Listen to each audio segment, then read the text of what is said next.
श्रोतुं शक्यते खलु? आम् आम् महोदय। अस्तु, आरम्भं मङ्गलश्लोकम् श्लोकं वक्तुं शक्यते वा?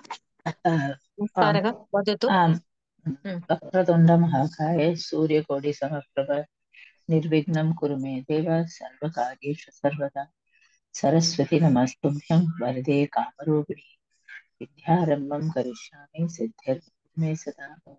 गुरुर्ब्रह्मा गुरुर्विष्णु गुरुर्देवो महेश्वरः गुरुः साक्षात् परब्रह्म तस्मै श्री गुरवे नमः। ॐ सहना भवतु सहनौ भुनक्तु सह वीर्यं करवावहै तेजस्विनावधीतमस्तु मा विद्विषावहै। ॐ शान्ति शान्ति शान्तिः। हरिः ॐ श्री गुरुभ्यो नमः। हरिः ॐ। अस्तु, अत्र एतत् अभवत् वा? शिक्षाविषये प्रथमपाठः अवगतम् अवगतम्। अभवत् वा? हेमा महोदयेन अभवत् I'm खलु? not able to understand clearly. अस्तु, पुनरपि अत्र द्रष्टुं शक्यते वा? श्रोतुं आम् शक्यते वा? अस्तु, आम् अत्र प्रथमपाठः आरभ्य वयं कुर्मः। अत्र एतत् पठतु, द्रष्टुं शक्यते खलु? अत्र एकमस्ति खलु, पठितुं शक्यते वा? भवत्याः समीपे अस्ति खलु पुस्तकं? सुशीला भगिनी अस्ति वा?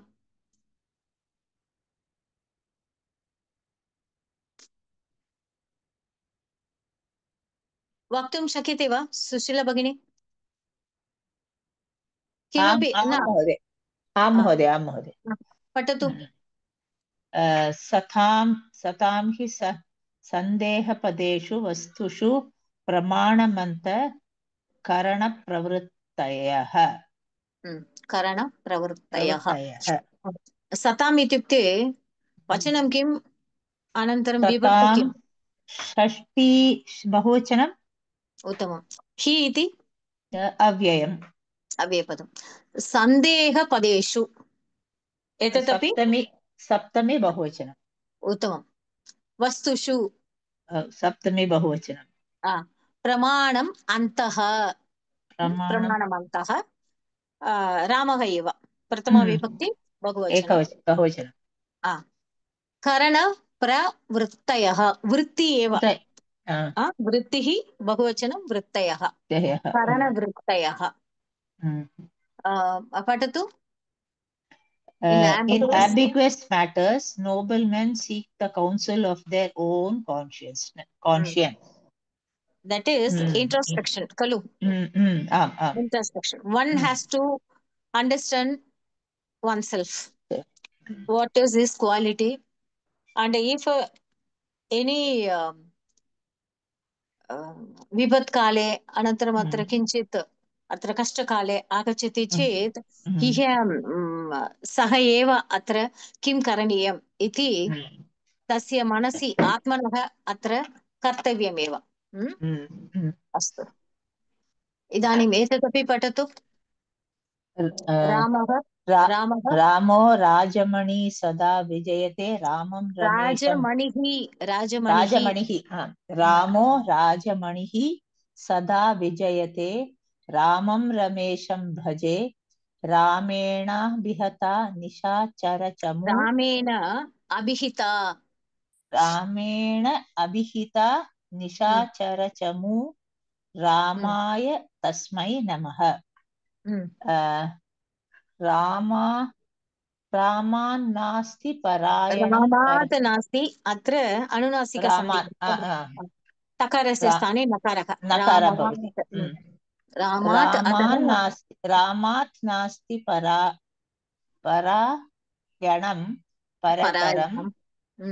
परायणं परतरं रामस्य दासोऽस्म्यहं रामे चित्तलयः सदा भवतु मे भो राम मामुद्धर।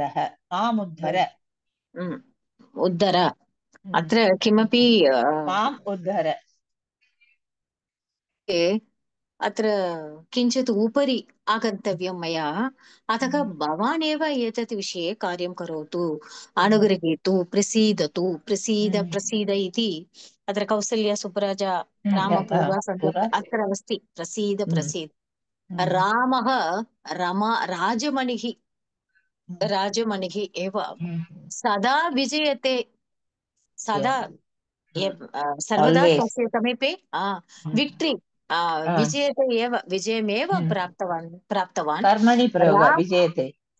विजयते। इदानीम् अत्र अर्थमपि पठतु। The great King Rama is always victorious. I shall serve Rama, an incarnation of Vishnu, the Lord of Lakshmi. Sri Rama destroyed the army of the demons. Salutations to that Rama.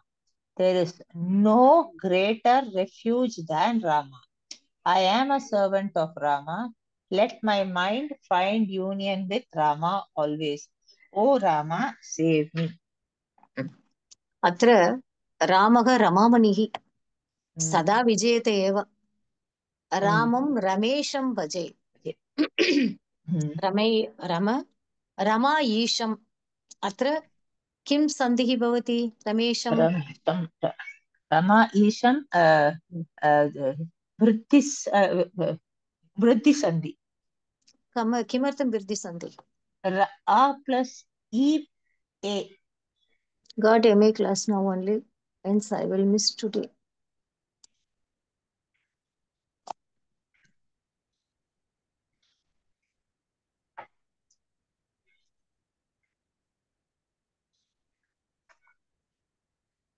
अत्र रमा ईशम् अकारः इकारः मेलनेन एकारः भवति खलु, अतः गुणसन्धिः। Okay okay गुणसन्धि। Okay ए ओ वृद्धिसन्धि। भजे इति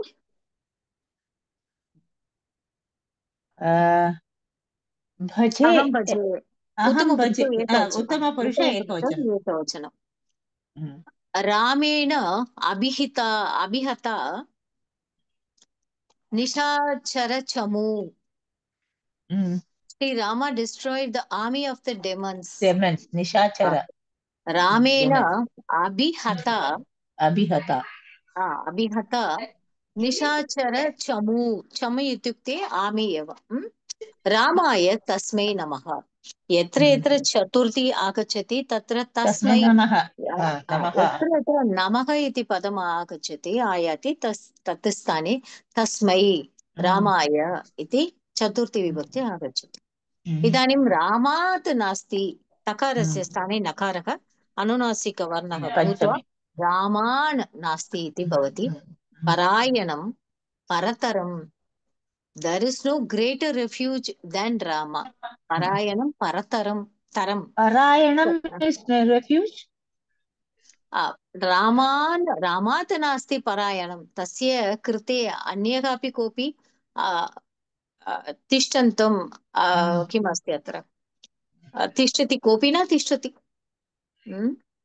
परतरम् इत्युक्ते एतदपि greater refuge than Ram. There is no greater refuge. अत्र परतरं तरप् तमपि इति प्रत्ययम् अस्ति। अत्र बहवः जनाः सन्ति। अत्र परतरं किमपि अत्र रामस्य विषये कोऽपि परतरं नास्ति, सः एव अत्र ज्येष्ठः। परतरम् is highest, above all. उत्तमं हाइएस्ट। परतरं किमपि तस्य कृते कोऽपि उत्तमजनाः नास्ति इति। रामस्य दासोऽस्मि अहम्। अत्र किं सन्धिः भवति?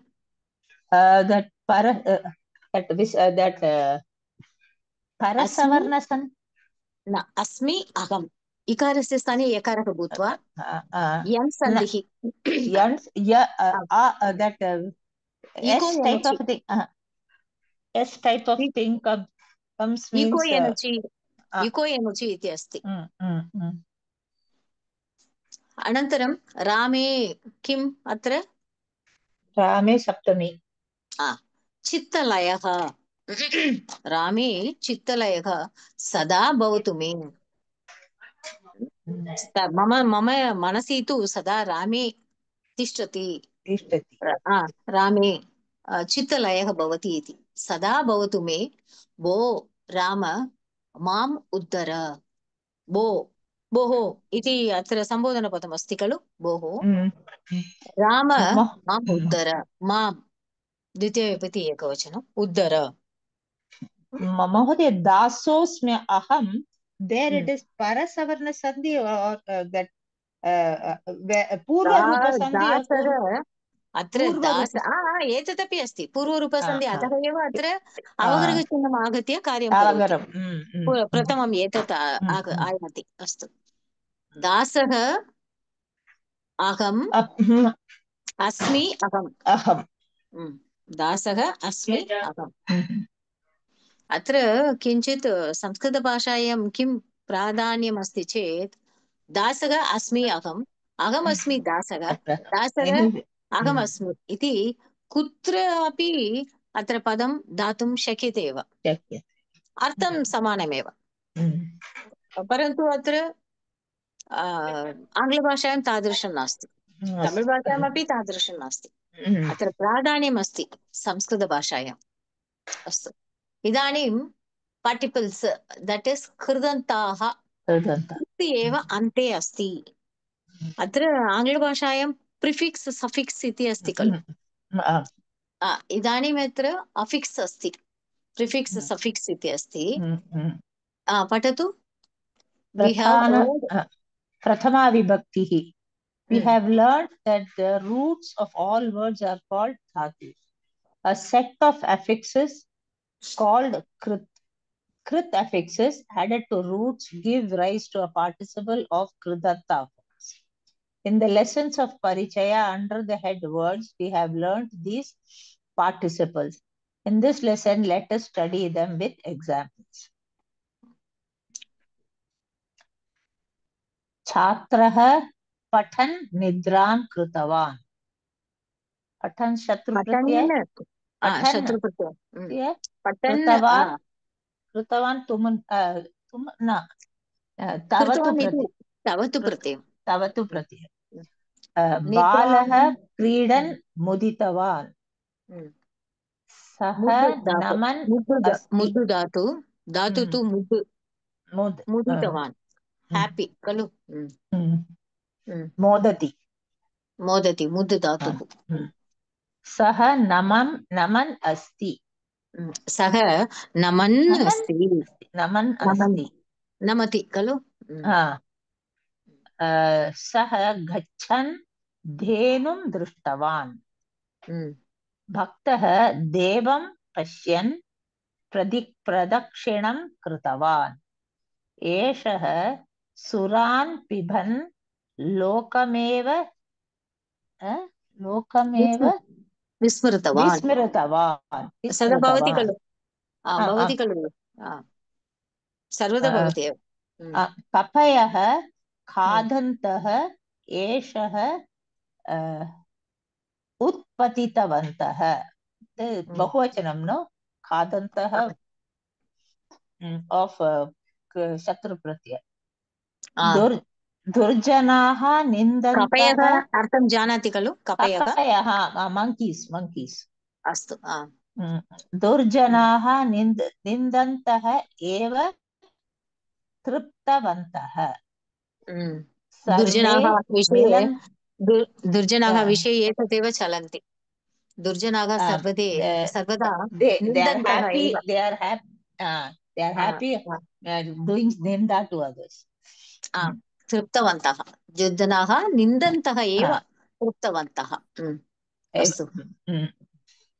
सर्वे मिलन्तः सम्भाषणम् आरब्धवन्तः. यः धावन् आगतवान् सः गोपालः. वटुः श्लोकं स्मरन् उच्चारितवान्. नृपाः न्यायम् अनुसरन्तः प्रजा रक्षितवन्तः. रजकः वस्त्रं क्षालयन् तिष्ठति। लेखकः लिखन् एव गानं श्रुतवान्। मेघध्वनिं शृण्वन्तो मयूराः नर्तितवन्तः।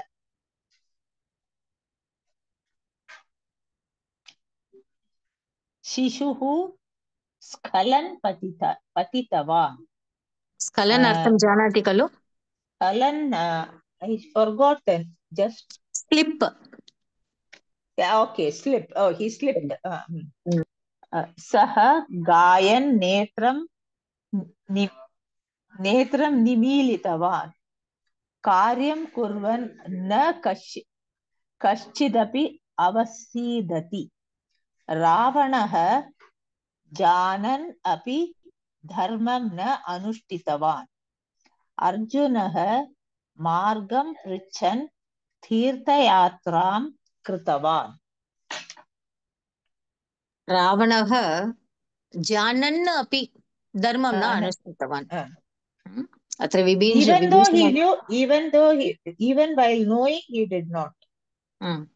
विभीषणः अपि अत्र सूचितवान् एतत् अधर्मम् अस्ति, अन्य मनुष्यस्य पत्नी इदानीम् अत्र अस्माकं कृते अत्र अस्ति, एतत्तु समीचीनम् अस्ति इति सः उक्तवान्। एतत् सर्वं जानन् अपि सः धर्मं न अनुष्ठितवान्।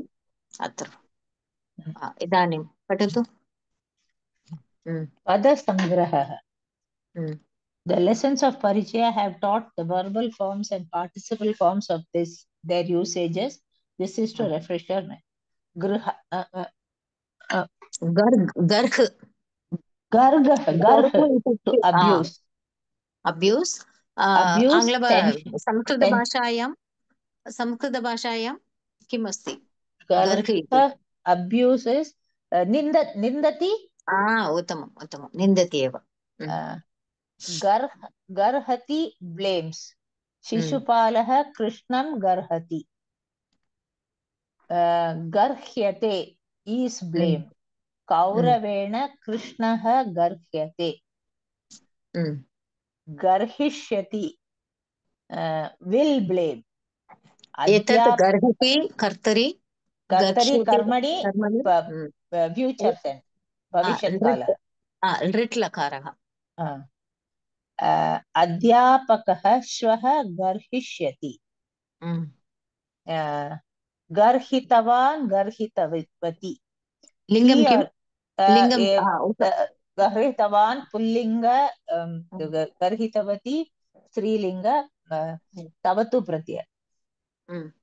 He she blamed. जटायुः रावणं गर्हितवान्. सीता अपि गर्हितवती. गर्हितव्यं तव्यत् प्रत्यय. To be blamed. दुश्चरितं bad conduct. Then bad conduct गर्हितव्यं. गर्हितुं to blame. नीचः गर्हितुम् आरब्धवान्. That is, this is तुमन् Pratyaya. गर्हित्वा having blamed. भिक्षुकः गर्हित्वा गतः. त्वा प्रत्यय. विगर्ह्य having blamed. साधुं विगर्ह्य कः लाभः. This is also त्वा प्रत्यय. ना लेप् प्रत्यय. लेप् सर्वदा उपसर्गपूर्वकः एव. गर्हन् गर्हन्ति. शत्रु. He she blaming. गर्हन्. यजमानः गर्हन् आसीत्. दासी गर्हन्ति आसीत्. गर्हितः गर्हिता गर्हितं त प्रत्यय. He she it was blamed. बालः गर्हितः बाला गर्हिता कुलं गर्हितम्. अस्तु, पठतु. As above, make sentences for the following form of verbs. Glide, to tire out, fade, to be weird, glayati.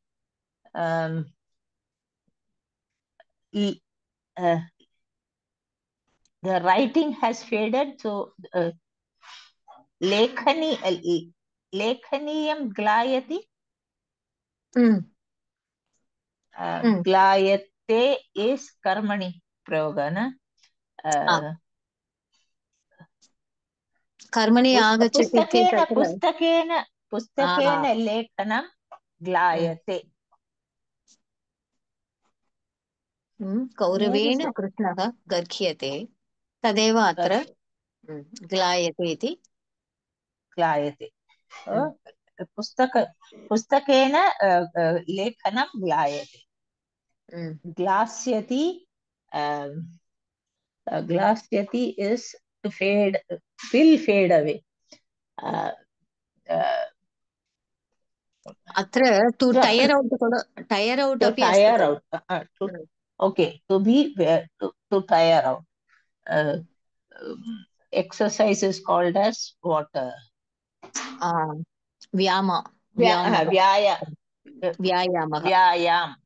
Vyayam kartum glasyati. No, it has to be future tense, right? अत्र पश्यतु, करिष्यति चेत् अध्यापकः श्वः इति पदमस्ति, तदेव तत्रापि भवितुमर्हति. ग्लास्यति.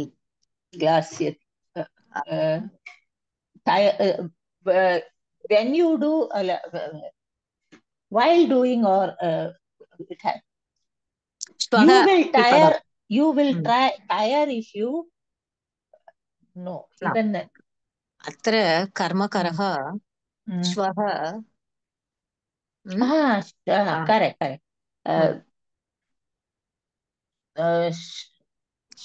पदमत्र भवत्याः समीपे पुस्तकं नास्ति वा? पुस्तकम् अस्ति. अत्र गर्गिष्यति इति अध्यापकः श्वः गर्हिष्यति. तदेव अत्रापि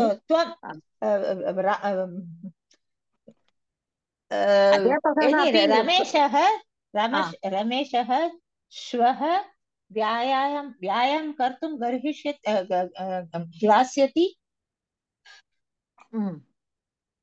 किमत्र अस्ति?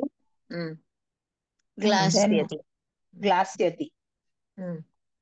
ग्लातव्यं. ग्लानवान् अस्ति खलु? ग्लातव्यम् अस्ति न? नेक्स्ट् ग्लानवान् ग्लातवती. एकनिमिषं. गर्हितवती. Then it is Jatayu Ravanam grahitavan. To tire out, no? Lion. To tire out.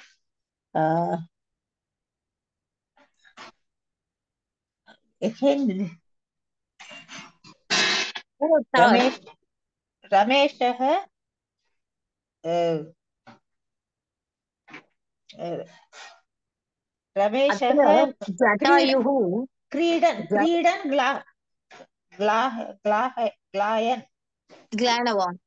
ग्लानवान्. Then same ग्लानवान् ग्लानवती, no? ग्लानवती. Or say Rama क्रीडन् ग्लानवती. Then next is ग्लातव्यं. ग्लातव्यं तव्यतं.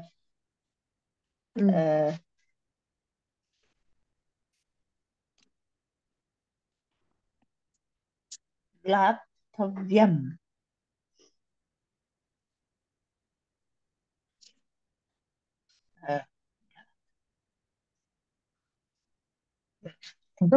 दुश्चरितं गर्हितव्यं तादृशमेव अत्र पदं स्थापयतु अनन्तरं वदतु दुश्चरितम् only dushcharam gravitam. Okay, so here glatavyam is to tire, to fade away. Even there you can say dushcharitam glatavyam will fade away. And then glatavyam glaniyam, again the same thing, dushcharitam glaniyam. ग्लातुं ग्लातुं तुमुन्न तुमुन् अत्र पश्यतु कथम् आगच्छति इति नीचः एकनिमिषं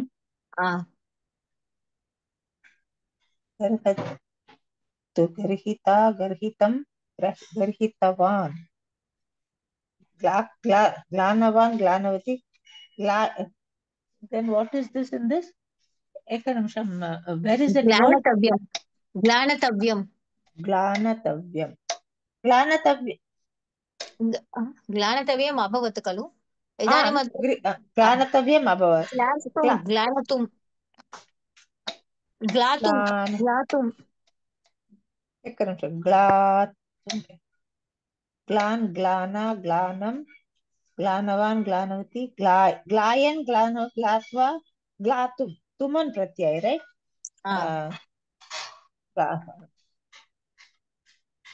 to blame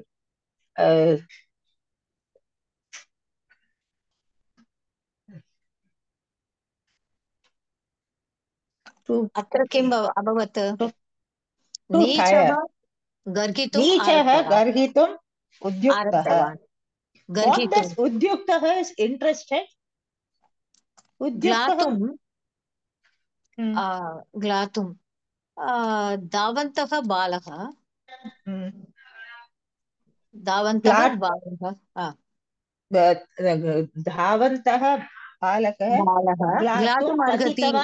ग्लातुं पतितवान्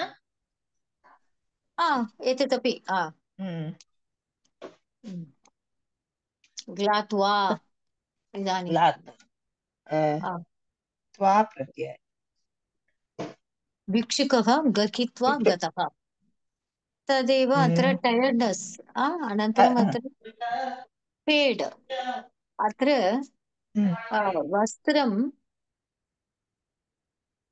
किञ्चित् कालः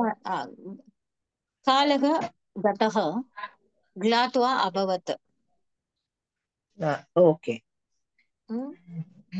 किञ्चित् कालानन्तरं वस्त्रं शेड् एव भवति शेड् आम् वस्त्रं कालक्रमेण ग्लात्वा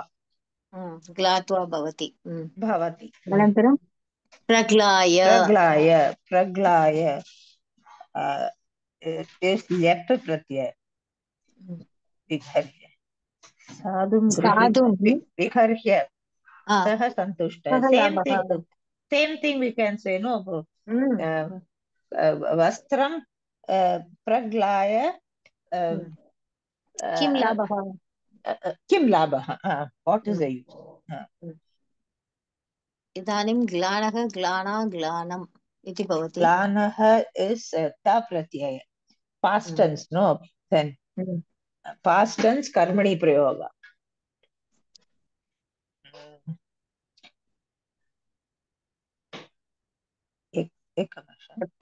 प्रत्ययं कर्मणि नास्ति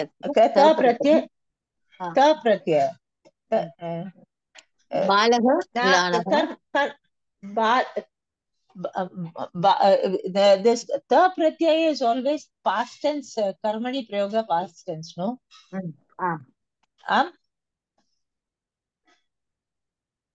बालः अत्र प्रयोगं बहु साधारणतया अस्ति प्रथमाविभक्ति एकवचनमेव बालः गर्हितः तदेव अत्र बालः ग्लानः बाला ग्लाना then वस्त्रं ग्लानम् अस्तु इदानीं तत्र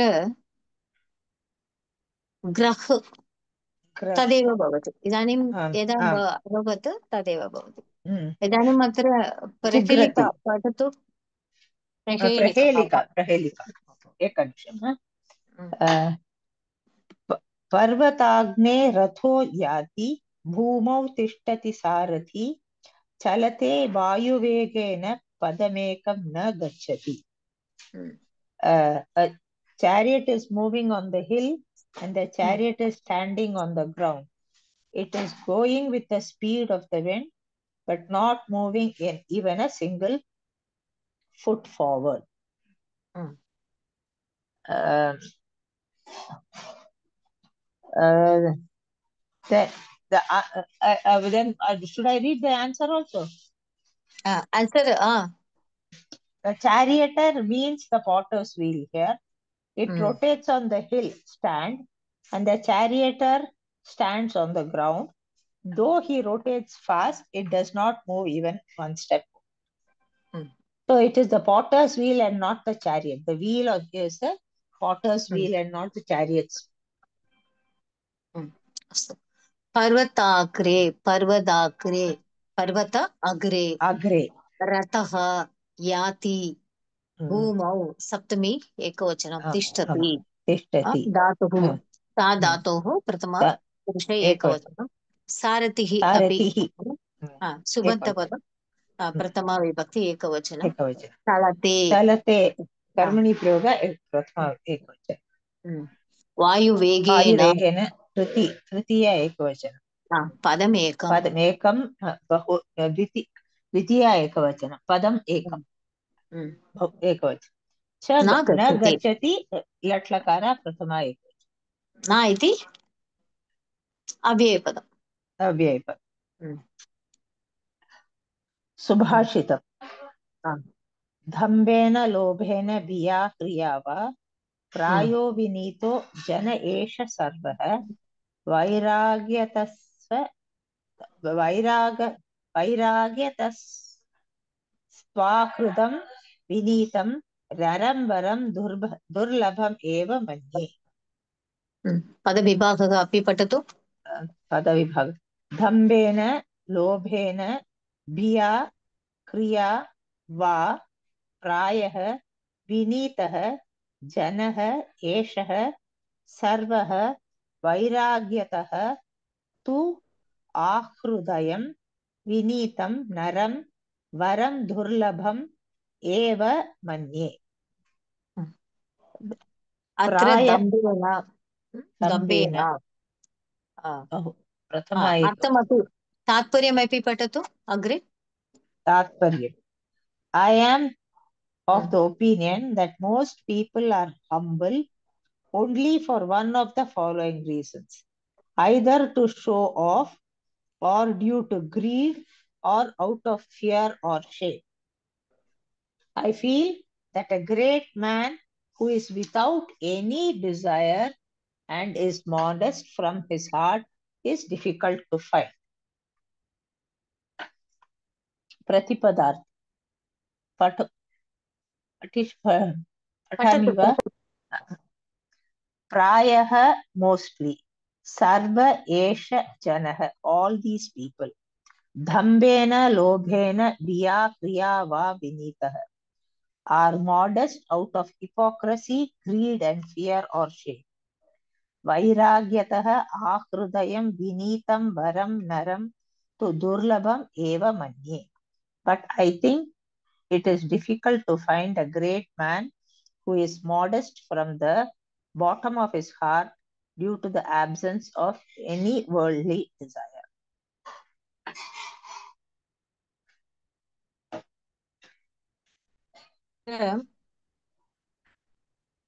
दम्भेन लोभेन भिया क्रिया वा प्रायः विनीतः जनः एव सर्वः.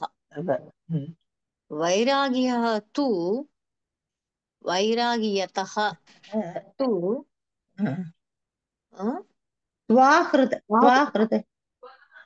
न अत्र यन् सन्धिः अस्ति अत्र. वैराग्यतः तु आहृदयम् आहृदयं विनीतं विनीतः यत्र भवति हम्बल्नेस् Humbleness. विनीतः एकं श्लोकमपि अस्ति अत्र विनीतः सर्वत्र अत्र कीर्तिः एव भवति विनीतजनाः एव अस्तु नरं वरं दुर्लभमेव मन्ये मन्ये अहं मन्ये इति अत्र अहम् इति अस्ति सूक्ष्मतया अहम् इति अस्ति अतः एव अहं मन्ये इति नरं वरं दुर्लभमेव अत्र तिर्यक् अपि अस्ति स्थावरमपि अस्ति प्रथमजन्मः तु देवः द्वितीयजन्मः तु मनुष्यः तृतीयः तु तिर्यक् प्राणिनः अनन्तरं चत्वारः तु स्थावरः अत्र देवाः तु वयं द्रष्टुं न शक्यते एव अतः गच्छतु इदानीम् अत्र प्रथमरूपविषये वयं स्वीकुर्मः चेत् मनुष्यः एव अतः एव नरं वरं दुर्लभमेव What is वरं varam? Varam means? वरं मीन्स् वरमेव प्रसीदतु मम कृते अत्र आरोग्यं नास्ति रोगः भवति अतः एतत् समीचीनतया भवतु इति अनुग्रहं ददातु वरं ददातु Okay. Oh, varam. Okay. That varam. That नरं boon. वरं Boon. Boon. Okay. नरं वरं दुर्लभमेव Durlabhameva. Okay. इदानीम् अस्माकं कृते मनुष्यः इति प्रसिद्धः रूपमस्ति अतः वयं किं कर्तव्यं विनीतः भवितव्यम् अनन्तरं दानधर्मम् आचारम् अनुष्ठानं कर्तव्यं किमपि इतः पूर्वं वयं कृतवन्तः एव पापविषये किमपि कृतवन्तः एव परन्तु इदानीमेव मया अवगतम् एतत् पापविषये बहु क्लिष्टकरम् आसीत् अग्रिमजन्मः अस्ति चेत् अहं त्रियक् भविष्यामः वयं त्रियक् भविष्यामः न तु स्थावरं भविष्यामः अतः तादृशचिन्तनम् अत्र समीचीनतया सर्वदा भवितव्यमेव अतः एव अत्र नरं वरं दुर्लभमेव इति अहं मन्ये इति अत्र दत्तवान् अस्तु काव्यकथा एकं कथम् अत्र शिशुपालवधम् in the previous standard we have read the story of the epic Raghuvamsa. Let's now read the story of Sishubalavata of poet Maga. अत्र उपमानं कालिदासस्य भारवेः अर्थगौरवम् अनन्तरम् अत्र भारवी शिशुपालः अन्य कोऽपि अस्ति खलु माघः सन्ति त्रय गुणाः इति अस्ति उपमा कालिदासः इत्युक्ते अत्र उपमा विषये सः बहु प्रसिद्धवान् अस्ति अनन्तरम् अर्थगौरवम् अर्थविषये भारवेः अर्थगौरवम् इति बहु प्रसिद्धः अस्ति अनन्तरम् अत्र एकनिमिषम् त्रयगुणाः अर्थम् अनन्तरं श्लेषं तदेव भवति अनन्तरम् उपमा अस्ति श्रूयते खलु सुशीला श्रूयते महोदय श्रूयते अस्तु अतः तत्र काव्यकथा अस्ति शिशुबालवधम् इति तस्य नाम तु माघः इति पठितुं शक्यते वा कथा पठतु शिशुपालवधं नारदस्य गमनं भगवान् श्रीविष्णुः लोकरक्षणाय नारदस्य गमनं नास्ति नारदस्यागमनम् आगमनम् नारदस्यागमनं भगवान् श्रीविष्णुः किं सन्धिः अत्र भवति दीर्घसन्धि सवर्णदीर्घसन्धि सूत्रं न जानामि अकः सवर्णे दीर्घः अकः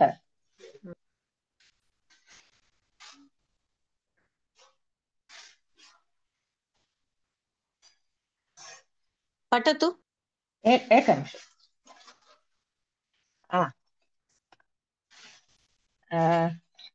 भगवान् श्रीविष्णुः लोकरक्षणाय कृष्णावतारं गृहीतवान्। सः वसुदेवस्य पुत्रो जातः। द्वारकायाश्च नृपः अभवत्। कदाचित् श्रीकृष्णं द्रष्टुं नारदमहर्षि द्वारकाम् आगतवान्। कृष्णः नारदं पूजितवान्, योगक्षेमं च अपृच्छत्। नारदमुनिः एवम् उक्तवान्, कृष्ण, भवान् सर्वं जानाति, सर्वज्ञो हि भवान्, तथापि देवेन्द्रस्य सन्देशं गृहीत्वा आगतोऽस्मि, कृपया श्रूयताम् इति। I'll read some more. महोदय? आम् अग्रे। ओके। पुरा हिरण्यकशिपु नाम दैत्यो लोकान् पीडयति स्म। अखिलोऽपि लोकः तस्मात् भीतः। तदा भवान् नरसिंहावतारं गृहीत्वा तं राक्षसं नखैः छित्त्वा हतवान्। मृतः हिरण्यकशिपुः जन्मान्तरे रावणो जातः। पुनरपि जनान् मुनीन् च पीडयितुम् आरब्धवान्। भवानपि पुनः दशरथस्य पुत्रः श्रीरामो भूत्वा सीतापहारकं तं हतवान्। यथा लोके नटः अन्यं वेषं धृत्वा रङ्गभूमिम् आगच्छति, तथा सः राक्षसः इदानीं शिशुपाल इति नाम्ना उत्पन्नः। तस्य दौर्जन्यम् असहनीयम्। जनाः दुःखिताः सन्ति। पूर्वं यथा भवान् राक्षससंहारं कृत्वा लोकोपकारं कृतवान्, तथा इदानीमपि शिशुपालस्य वधं करोतु इति इन्द्रसन्देशं नारदः श्रावितवान्। श्रीकृष्णः नारदस्य वचनं श्रुत्वा तथास्तु अङ्गीकृतवान्। सन्तोषेण नारद महर्षि द्वारकानगरात् निवृत्तवान्।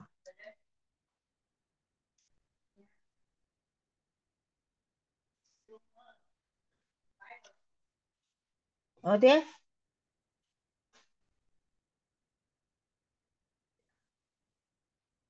एतत् कथा जानाति खलु? जानाति, अत्र जानामि। उपमा कालिदासस्य भारवेः अर्थगौरवं, दण्डिनः पदलालित्यं।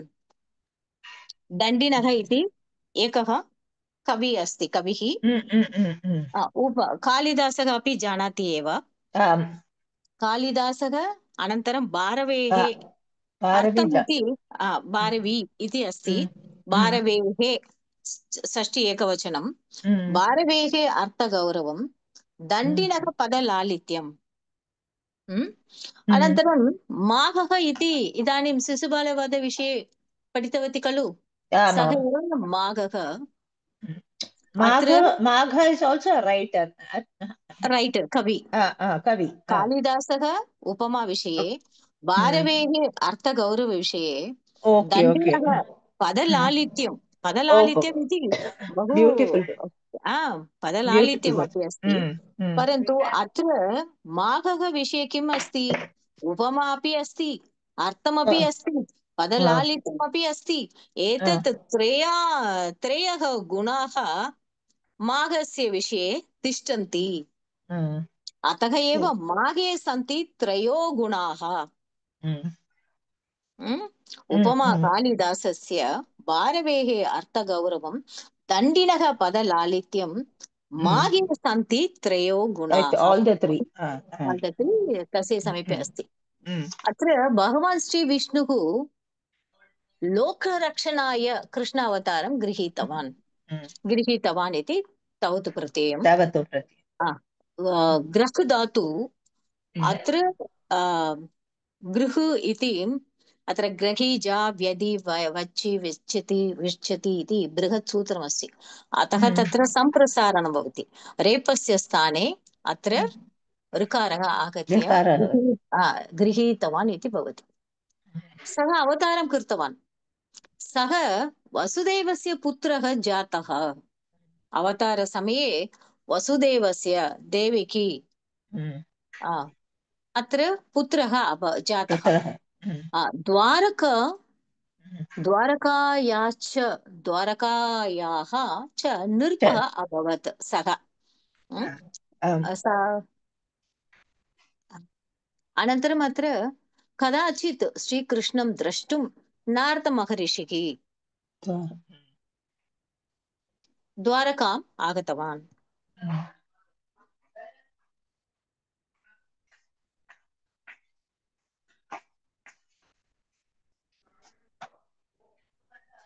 अतः तत्र कृष्णः नारदं पूजितवान् नारदः इति ब्राह्मणः सर्वदा ब्राह्मणस्य विषये कृष्णः बहु अत्र मर्यादा अनन्तरम् अत्र समीचीनतया तस्य समीपे इदानीमेव दृष्टवन्तः खलु विनीतः इति पदं तस्य समीपे अस्ति एव पूजितवान् योगक्षेमं च अपृच्छत् योगक्षेमं जनाः कथं भवति इति अत्र योगक्षेमं विषये योगक्षेमं वहाम्यहम् इति कृष्णः योगक्षेमं वहाम्यहम् इति 9th नवम अध्याये अस्ति किमस्ति चेत् सः किञ्चित् कृष्णः यस्य समीपे प्रीतिः अस्ति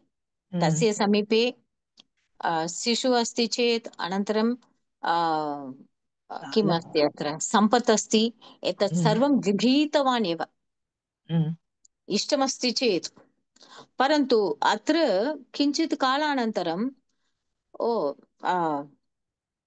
सः उदाहरणरूपेण स्वीकुर्मः चेत् महाबलिः अस्ति अत्र प्रथमपादं तु उपरि अगच्छत् द्वितीयपादं तु अधः अगच्छत् तृतीयपादं कथं कुत्र भवितव्यम् इति सः पृष्टवान् मम शिरसि स्थापयतु इति सः उक्तवान् तत् समये तस्य गुरुजी अपि अस्ति खलु शुक्राचार्यः सः उक्तवान् यः आगतवान् अत्र सः साक्षात् विष्णु भगवान् अतः न ददातु इति परन्तु अहम् अत्र वार्तां मया दत्तमेव अतः अहं किञ्चिदपि एतत् विषये न अहम् एतत् विषये करोमि एव इति दृढरूपेण अत्र दत्तवान् अनन्तरं तस्य पादं तु शिरसि स्थापितवान् अनन्तरं सः तु पाताललोकं गतवान् अत्र द्वारपालकः इव कृष्णः तिष्ठति अनन्तरं तस्य कृते अनुग्रहं ददाति द्वारपालकः इव कार्यं करोति महाबली विषये अस्तु इदानीम् अत्र भक्तस्य for a bhakta he will do anything अतः एव योगक्षेमं वहाम्यहम् अस्ति अत्र इदानीम् नारदमुनिः एवम् उक्तवान् कृष्ण भवान् सर्वं जानाति एव सर्वज्ञः हि भवान् सर्वं जानाति एव सर्वज्ञः तदापि देवेन्द्रस्य सन्देशं गृहीत्वा आगतः अस्मि अत्र मम कृते एकः विषयः अस्ति किमस्ति चेत् इन्द्रस्य विषये एकं सन्देशं मम समीपे अस्ति सः एतत् प्रेषितवान् इति उक्तवान् कृपया श्रूयताम् अहं वदामि कृपया श्रूयताम् इति पुरा हिरण्यकशिपुः नाम दैत्यः दित्याः अपत्यं पुमान् दैत्यः दिति खलु तिथि दितिपुत्र तिथ्याः अपत्यं पुमान् दैत्यः सः हिरण्यकशिपुः लोकान् पीडयति स्म अखिलः अपि प्रपञ्चः तस्मात् भीतः सर्वत्र हिरण्यकशिपु दृष्ट्वा भीतः स्म तदा भवान् नरसिंहावतारं गृहीत्वा तं राक्षसं नखैः छित्त्वा हतवान् खलु इति सः उक्तवान् मृतः हिरण्यकशिपुः जन्मान्तरे प्रथमं हिरण्यकशिपुः आसीत् अग्रिमजन्मः तु रावणः भवति जन्मान्तरे रावणः जातः पुनरपि जनान् मुनीन् च पीडयितुम् आरब्धवान् भवानपि पुनः दशरथस्य पुत्रः श्रीरामः भूत्वा सीता अपहारकं तं दानवं हतवान् एतत् द्वितीय प्रथमं हिरण्यकशिपुः द्वितीय तु रावणः यथा लोके नटः अन्यं वेषं धृत्वा रङ्गभूमिम् आगच्छति तदा सः राक्षसः इदानीं शिशुपाल इति नाम्ना उत्पन्नः तस्यावत् इदानीं शिशुपालवधं तु अत्र भविष्यति तत् समये अवतारं किम् अस्ति विष्णुः कृष्णः तस्य दैर्जन्यम् असहनीयम् दौर्जन्यम् इस् दौर्जन्यम् पीडनं दुर्जनस्य भावः दौर्जन्यम् अत्र शञ्जि प्रत्ययम् असहनीयम् सहनीयम् अत्र सहितुं न शक्यते एव जनाः दुःखिताः सन्ति पूर्वं यथा भवान् राक्षससंहारं कृत्वा लोक उपकारं कृतवान् तथा इदानीमपि शिशुपालस्य वधं करोतु इति इन्द्रसन्देशं नारदः प्रकटीकृतवान् एतदेव इन्द्रस्य किमस्ति सन्देशमस्ति इति सः उक्तवान् अनन्तरं श्रीकृष्णः नारदस्य वचनं श्रुत्वा तथास्तु ततः भवतु एतत् करिष्यामि अहम् अङ्गीकृतवान् इति अङ्गीकृतवान् इति इत्यङ्गीकृतवान् किम् अत्र सन्धि भवति तद् सवर्णदीर्घसन्धि न इति यणसन्धि सारी इति यणसन्धि अङ्गीकृतवान् सन्तोषेण नारदमहर्षिः द्वारकानगरात् निवृत्तवान् द्वारकानगरात् किम् अत्र वचनं किं विभक्ति किम् पञ्चमी एकवचनम् निवृत्तवान् इति अस्ति अग्रे पठतु प्रश्नः श्रीकृष्णः दृष्टुं कः आगतवान् श्रीकृष्णः दृष्टुं नारदः आगतवान् कुत्र भवति अत्र कदाचित् श्रीकृष्णं दृष्टुं नारदमहर्षि द्वारकाम् आगतवान् तृतीया अन्वयक्रमः एव खलु अत्र अन्वयक्रमः प्रश्नः अस्ति न अन्वयक्रमः न the story has a question and answers सुभाषितम् अन्वयक्रम शिशु ओके अन्वयक्रम okay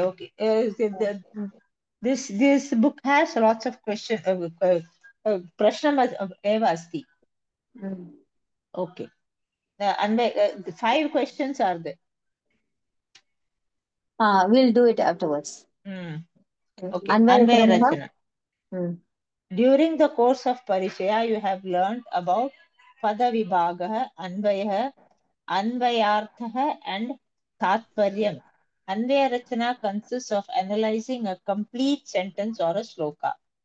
It is done by identifying the verb there in and putting several questions with respect to it that to elicit kartu, kartru, karma, etc. as answers. When you learn the Anvaya Rachana, light is not in. When you learn the Anvaya Rachana Kramaha, you will know the Anvaya prose order and thereby the meaning of the sloka. At this stage, let us learn more about the Anvaya Rachana.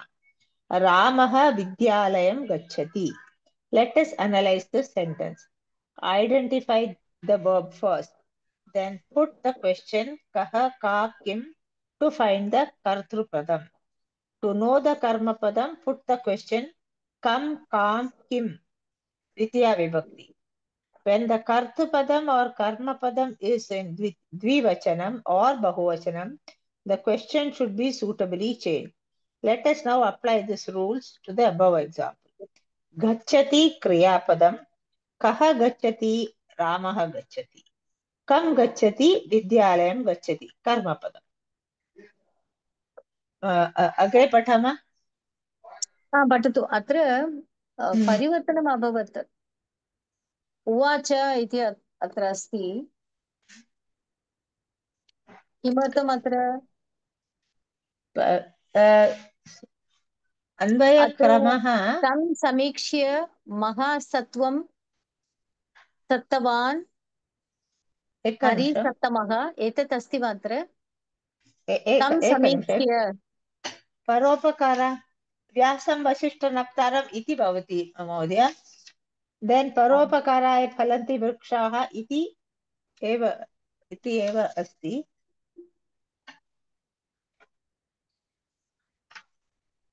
व्यासं वसिष्ठनप्तारम् अत्र एव अस्ति महोदय किमर्थम् अत्र भवत्याः new पुस्तकम् book and old book ओ न्यू प्रिण्ट् ओ